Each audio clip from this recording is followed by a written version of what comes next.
If equipped, the Stow and Vac system makes minor cleanups a breeze.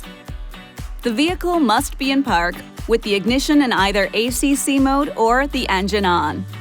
To start Stow and Vac, pull the hose from the rear trim panel behind the sliding door on the driver's side of the vehicle. Then push the power button. The vacuum will run for 10 minutes if the ignition is in the ACC position or continuously when the engine is on. In the ACC position, a low power light will come on after 9 minutes. Be sure to use the vacuum in a well-ventilated area.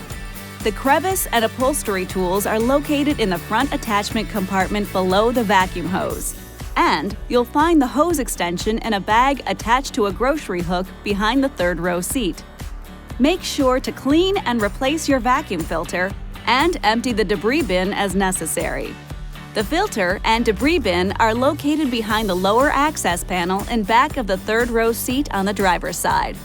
After cleaning, the debris bin must be fully installed and locked for the vacuum to function properly.